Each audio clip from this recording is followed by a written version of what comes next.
All right. Welcome to the Speed of Cheese. I got a bunch of new parts for you to see. So it seems like years ago there were a bunch of cool companies making cool RD stuff and they've all dried up. So decided that we needed some new rear sets out on the market. So these are ones that I made years ago for a little RD 350 that I built. I'll show you in a bit. So I love arcs and curves. You know, they're strong and elegant. I mean, think of European cathedrals that have been standing for thousands of years. You know, you'd think earthquakes and wars would knock them down, but they're still standing. It's because they get their structural strength from those beautiful archways. Airplane. So I like that. And so I made these elegant rear sets for that bike years ago, and then I've just, you know, I made enough that I put them on other bikes. You know, I've got them on the road race bike and my other RD 400. So I decided that I should make them and put them out there so you guys can have them too. So they use the stock mounting points. So the mounting point is here, so it's got an exhaust hanger, stock mounting points. It's all ball bearing, and it's all machinist level precision fit, because the RDs have that long shift shaft that goes through the case that flexes, so there's already way too much flexy goofiness, so I wanted to make everything on this end as tight and as precise as possible, and maybe we're going to need to address a better shift shaft at some point, but you know, on this end they're as tight as can be. So you've got shifter side, brake side. So the brake is the same for RD 350 and RD 400. So this goes like this, and this would actually go like this and this. And so it uses the stock pivot, the RD 400 having the disc brake, with, so it goes to the master cylinder, but off of that same pivot point. So it retains all of the spring and brake sensor thing, so none of that has changed over stock. And then the 350 is the same way with going back to the disc brake. So, and I've got them in the natural aluminum or anodized black. So, ball bearings, I machined the grooves. I hate knurls. I think still got Moto Carrera knurled pegs on the road race RD 400. I can't tell you how many times I'm hanging a leg off in the middle of a corner. Not all cool like the MotoGP guys, like a total goof, like I'm gonna fall off. I don't like that. So I machined these so they've got nice crisp edges, and really so you can get your boot into them and get a nice grip on them. I think that's about it. I'll show you the 3 bikes I have these on. Now, keep in mind they're dirty. They've been used, especially the road race bike. I've been pounding on it all year long. I mean, I've done 6 track days and 3 races, which I'll do a little. I'll update you on how the whole ARMA thing went in just a second. And then I've got triple clamps. So RD 350 or 400. The R5 I think is 10 millimeters narrower, and if there's a call for it, I'll make some. But anyway, so they have the stock drop. I'm not sure how people are using the flat ones in this. They're putting the fork tubes clear up, which I'm not sure what does to the handling. Maybe it gets better, but I made mine with a stock drop so that it fits correctly, and then a nice beefy, heavy-duty, you know, lower that, you know, it's got a couple of bolts and really will add substantially over the stock little thin spindly one, which I think is only 7/8, so it's about half of what this is. And then I machined it with grooves in this radial pattern just because I think it's cool looking, and the same on the lowers. So, and you can buy the whole assembly, you can buy uppers. I have either the bolt version in an aluminum or the nut style, depending on what your steering stem is. So if you want to buy individual pieces, that's fine. We've got them in black and aluminum. So an update on what I did with so I raced the ARMA series with the RD 400 this year. Did not land speed race at all.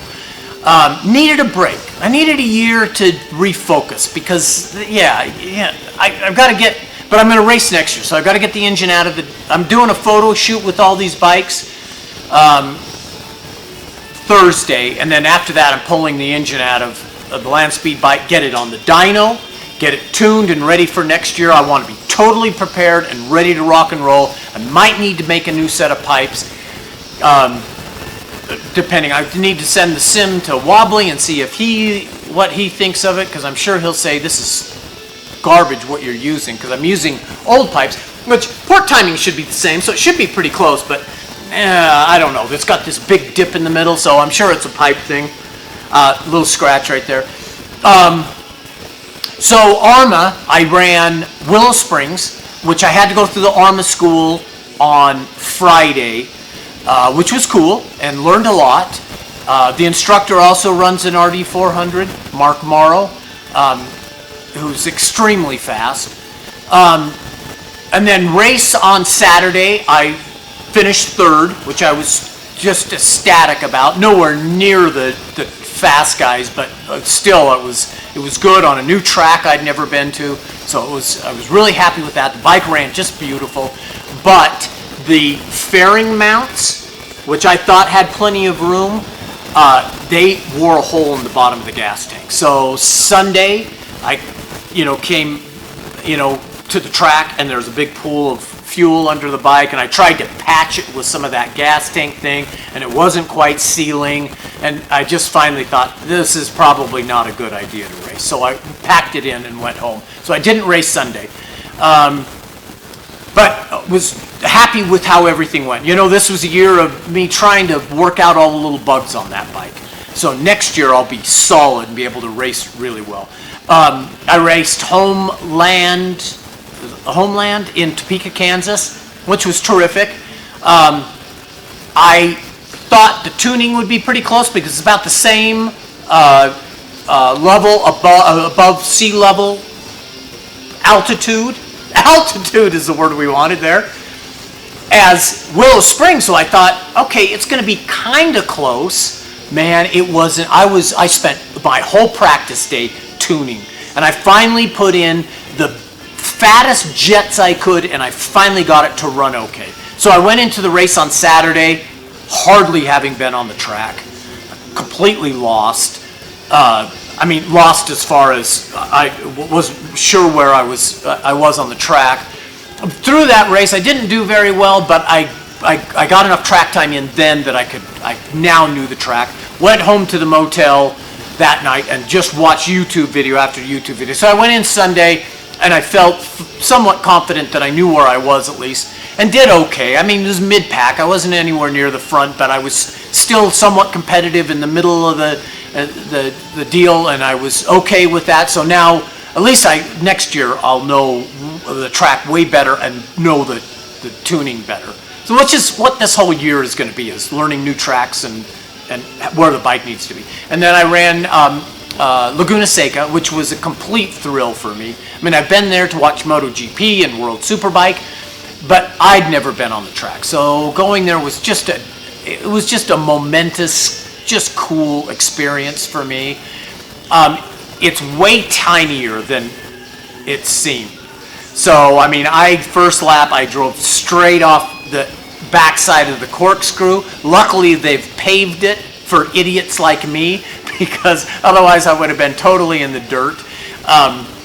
But I got pretty comfortable on that track, and then at the end of the practice day, I broke a crank bearing. And I don't really know the history of the crank that was in that engine. It looked good, but it was stock bearing, so they might have had a bazillion miles on them. But anyway, I ended up destroying it, but I got the clutch pulled in quick enough that I didn't do any case damage, so I was happy with that. I thought I had seized, so I was at the top of the corkscrew.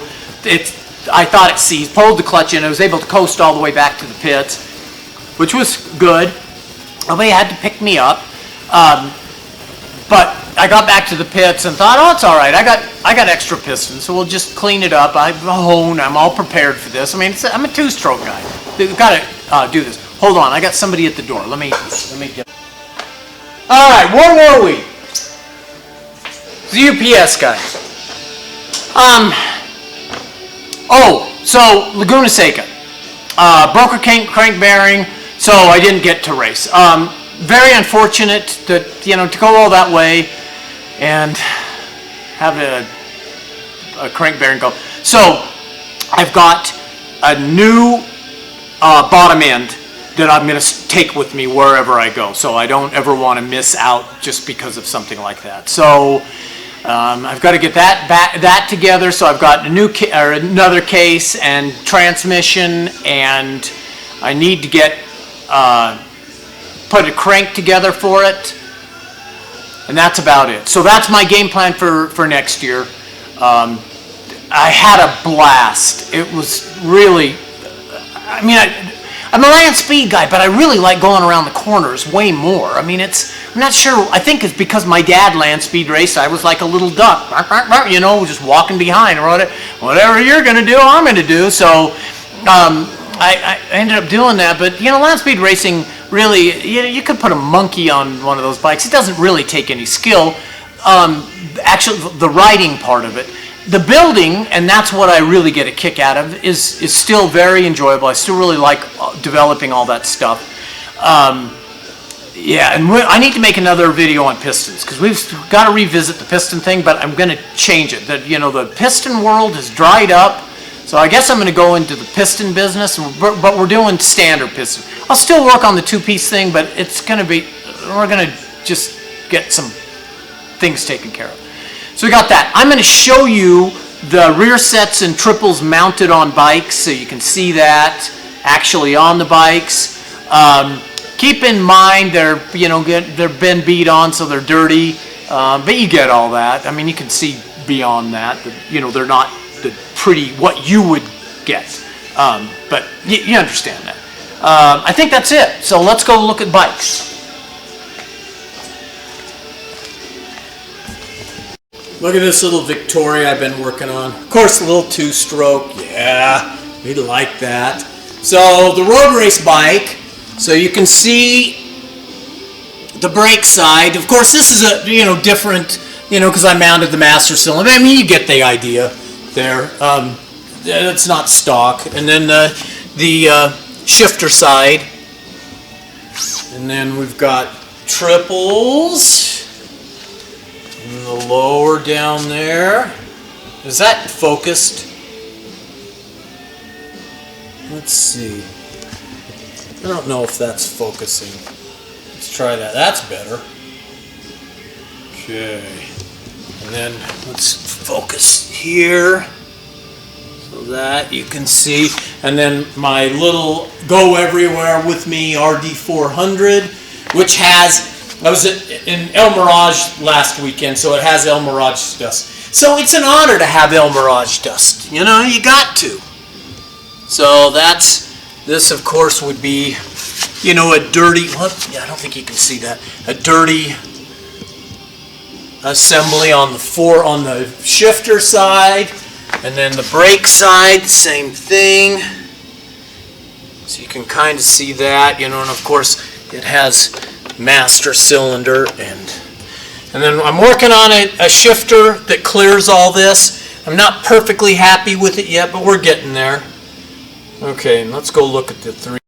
Yeah, these I've had on here for probably 15 years. This arm is new because I think it still had the Moto Carrera. I used the original Moto Carrera arm. But yeah, so this assembly has been on there forever. You can see kind of the oxidized surface of it all. So that is the brake side, and of course to a drum brake. And that's that side. And let's look at the shifter side. And so it's the same, except that it has the longer shift arm that's bent out of the way so it clears that bigger case. So anyway, that's about it. And then of course we got triple clamps, and this one has the nut style. So it's got the threaded steering post. So anyway, that's about it. Clip-ons, which I may start doing clip-ons. We'll see about that. I'm not sure. It's kind of a unique piece where it uses just one pinch bolt, and the slot goes all the way through, so it pinches the fork tube and the handlebar. It works pretty awesome for me, but I don't want it to be a failure point. We might redesign it and do something else. Anyway, I think that's it. Have a great day. See you guys.